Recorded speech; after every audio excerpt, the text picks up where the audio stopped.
Bom dia, vamos dar início a mais uma unidade do nosso curso de Direito Comercial e Tributário. Agora a gente passa para a disciplina de Direito de Empresa. O que é o direito empresarial? Alguns conceitos iniciais sobre o direito empresarial até que a gente entre nas espécies societárias, que é a matéria da próxima unidade. Então, o que disciplina o direito empresarial? Direito empresarial é um ramo de direito privado, como a gente já falou na aula passada. Então, um ramo de direito privado que estuda a atividade empresarial. O que é a atividade empresarial? Atividade empresarial é atividade econômica organizada para produção ou circulações de bens ou serviços.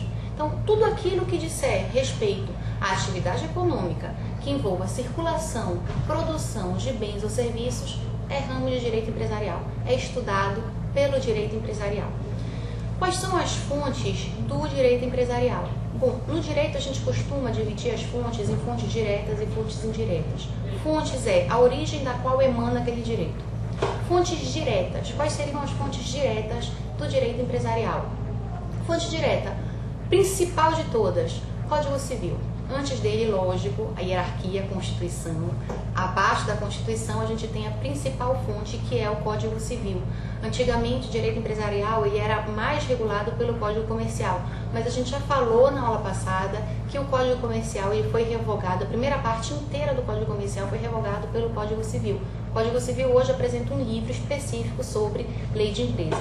Mas fora o Código Comercial, você também tem outras fontes legislativas de direito empresarial, como o próprio Código Comercial, a parte que não foi revogada, o Código Comercial de 1850, tem também algumas legislações específicas, como legislação da SA e alguns acordos internacionais. Além dessas, existem fontes indiretas. O que são essas fontes indiretas? Fontes indiretas são doutrina e jurisprudência. Elas não vinculam, ou seja, a pessoa não está obrigada a seguir aquilo que a doutrina e a jurisprudência emanam, determinam, mas é uma fonte de consulta. Lembrando que o Brasil hoje tem uma peculiaridade com relação à jurisprudência, que são as súmulas vinculantes, essas sim vinculam, essas sim são obrigatórias, só que ainda não tem nenhuma súmula vinculante tratando de direito comercial, direito empresarial. Quais são as características do direito empresarial? O direito empresarial tem basicamente 4 características. Primeira característica, a informalidade. Como assim informalidade?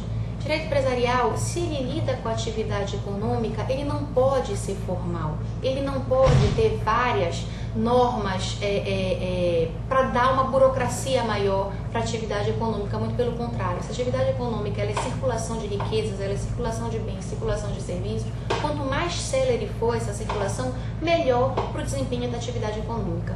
Então, a informalidade é uma das principais características do direito empresarial.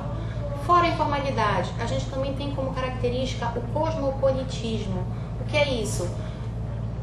O direito empresarial ele é um direito que ele quase nunca está dentro das circunscrições territoriais de determinado país.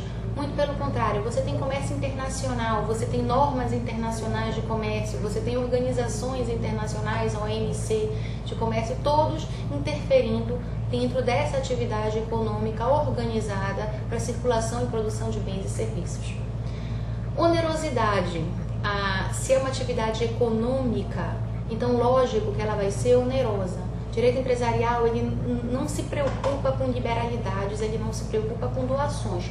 Não que elas não possam existir, elas existem. Onde existe atividade privada, vai existir alguém querendo fazer uma doação ou outra. Mas o foco principal das atividades comerciais sempre vão ser negócios onerosos.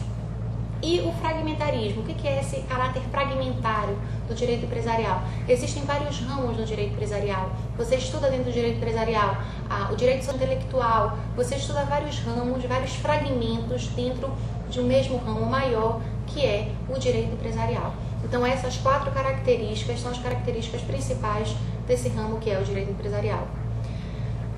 Outro conceito importante que a gente deve aprender, noção de empresário. Eu cheguei a comentar isso na aula passada. A noção de empresário é ser considerado empresário. Quem é que pode exercer a empresa? Você tem 2 espécies diferentes de empresário. Existe o empresário individual, que esse sim é uma pessoa física, e existe o empresário, a sociedade empresária, O que é a sociedade empresária? Aí existe aquela pessoa jurídica que foi criada, que foi instituída para exercer a empresa. Os sócios da atividade empresária, da sociedade empresária, desculpem, não são empresários, eles são sócios de uma sociedade empresária.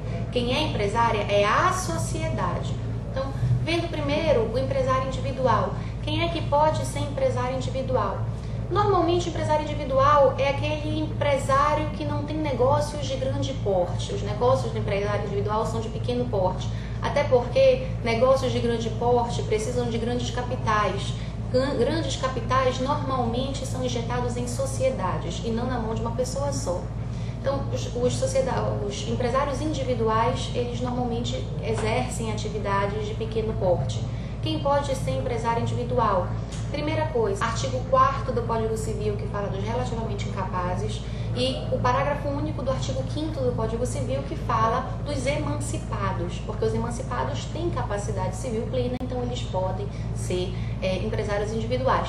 Aquelas pessoas que são relativamente incapazes, elas também podem ser empresários individuais? Podem em termos. Por que em termos? Porque o juiz pode conceder a essas pessoas alvará, uma autorização para que elas exerçam atividade empresarial, mas com diferencial. Elas não podem, esse alvará, ele não vai ser para você inaugurar uma atividade, ele é só para dar continuidade a uma atividade já existente. Então, alvará judicial para empresário individual só para atividades que já existem e é para dar continuidade. Para inaugurar uma atividade nova, esse alvará não é possível, a lei não permite. E além desse requisito capacidade, também precisam, a pessoa não podem ser empresárias individuais. Aí eu remeto vocês à leitura da lei, o fascículo faz uma apresentação de quem são essas pessoas. Eu posso falar? Cônjuges, ou seja, pessoas casadas em regime de comunhão universal de bem, também não pode. Então, a lei estipula, a lei estabelece algumas proibições legais. Além disso, obrigações dos empresários. As obrigações também a lei faz dá um rol exaustivo dessas obrigações. Eu remeto vocês também à leitura da lei. Infelizmente, nós não podemos fazer, o tempo não nos permite fazer uma apresentação detalhada de todas essas obrigações. Mas o que é importante aqui? Que vocês saibam que o descumprimento de uma dessas obrigações não descaracteriza a pessoa como empresária, não descaracteriza o empresário individual, não descaracteriza a sociedade empresária. Ainda que ela não cumpra uma das suas obrigações, ela vai continuar sendo sociedade empresária, ela vai continuar sendo empresária individual.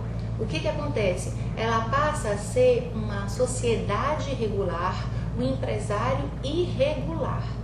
Mas isso não significa que ela não é empresária. E no que implica essa irregularidade? Há várias implicações em vários setores do direito empresarial sancionando essa questão da irregularidade. Então, você vai ver repercussões, por exemplo, na lei de falências, você vai ver repercussões, por exemplo, na recuperação de empresas. Como é que a lei de falências e recuperação de empresas trata o empresário regular e empresário irregular. Então, é importante que o empresário tenha conhecimento dessas obrigações, cumpra as obrigações justamente para não sofrer as sanções legais decorrentes do descumprimento dessas obrigações.